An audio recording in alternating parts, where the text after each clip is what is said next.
Hi everybody, thank you for joining me today. Welcome to Park Bench Plainfield, your community website where we feature and share the stories of business professionals who live or work in the Plainfield area. My guest today is Jen, and she's the owner of Norma Jen Baker.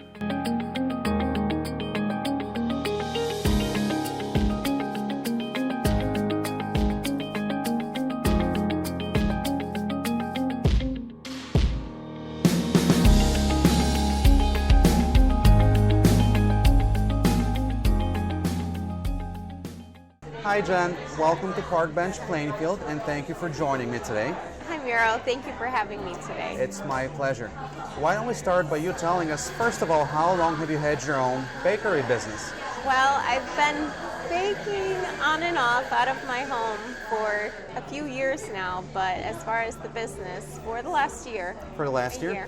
And what made you want to get into it? How did you get started? I actually really love cooking, and I've been cooking for almost 20 years now, and I love it, absolutely love it. But then it started with family occasions and people asking for cakes and cookies and things like that, and I just became busy with orders through family and then friends of family, and it just kind of grew from there. What are some of the most popular items that people order from you? Cookies and cakes. Cookies Cake and pops, cakes? yep, yeah. Okay. Awesome.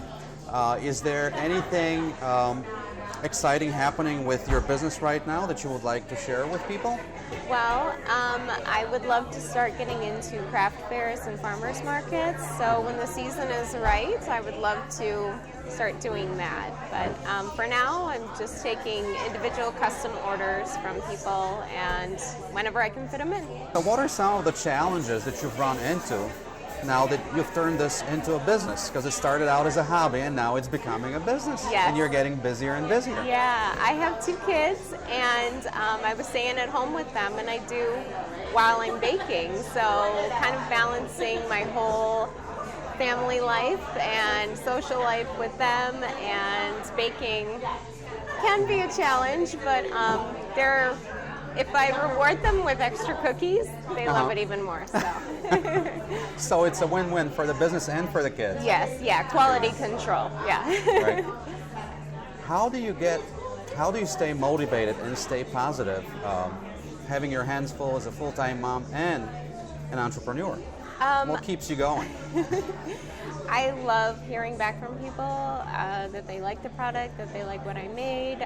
They let me do my own thing, you know. They say, oh, I want a cake, do your own thing, this is the theme. I love that. I love being creative and having that outlet. Okay. What's the best way to place an order if somebody wants to order something from you? Okay, you can either text me, call me, send me messages through, I have Facebook accounts, Instagram, I'm on Twitter. You can send me messages, email me. I also have a website too. How much lead time do you require when somebody places an order? That's a good question. The sooner or that you know that you need an order and you can tell me is better, just because if it's something I need to order online and I'm going to wait for it to be shipped in, then we can kind of, get everything and make sure I have everything for it. But I have most things, so actually probably about a week, even up to 2 or 3 days before you need something.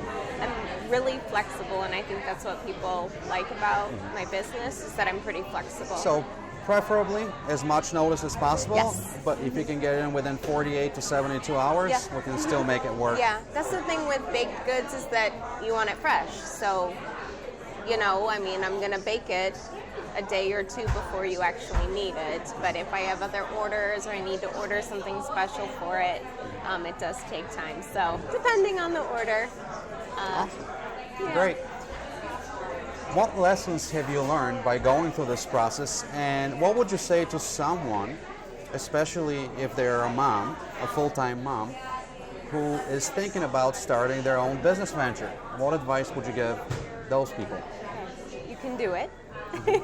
Absolutely, it can be done. And there can be some exhausting nights and some, challenges, but the reward is, I feel it's a good thing. Wanting to be flexible with people and know that you're going to have some critiques, but there is so much positive feedback from people, and if you love it, people are going to love it too. It reflects on you.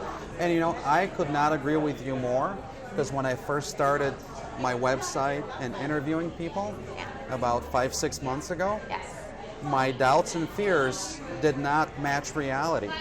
I was extremely skeptical and critical of myself, but as soon as I started doing it, the feedback that I started receiving from the people that I interviewed was overwhelmingly positive. And 9 out of 10 times, that's how it is with most startups and businesses, right? We're our own worst enemy. We just got to get past our own doubts and fears, which are not really founded on any reality. They're just, our minds play tricks on us, right? So if we can just get past our own mind and believe and take the next step and then the next step, right? I think that's truly how to grow anything, not just a business, but a relationship, and how to really be successful in every aspect of your life. Just take the next step. You don't have to know the next 20 steps. Just take whatever is in front of you, whatever is next. That is so right. Well said. Because I felt that way so much in the beginning. Was I would doubt myself. I would look at it and think somebody can do this better.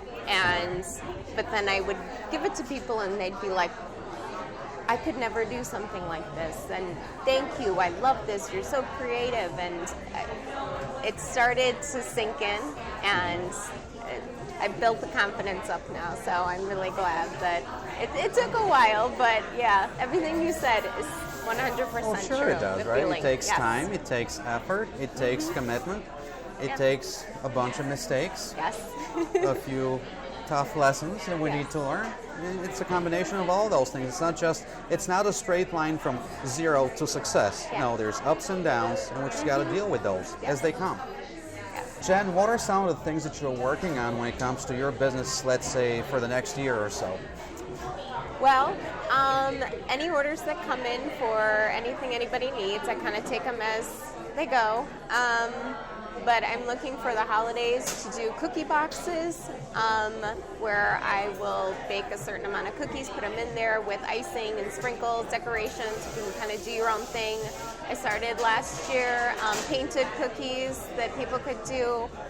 Just kind of getting interactive. I can do birthday parties or any kind of parties where I can show you some skills on how to decorate cakes and cookies and whatever you want to make. So I'm looking to get into that stuff more, wherever the business will take me.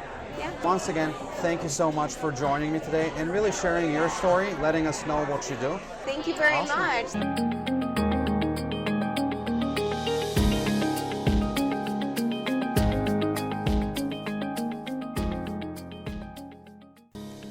If you would like more information about Norma Jen Baker, please scroll down to the bottom of the page and you'll see all the different ways that you can reach out to Jen.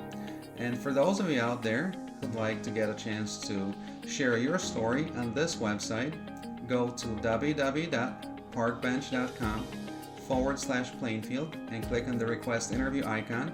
We'll take care of the rest. Thanks for joining us, everyone.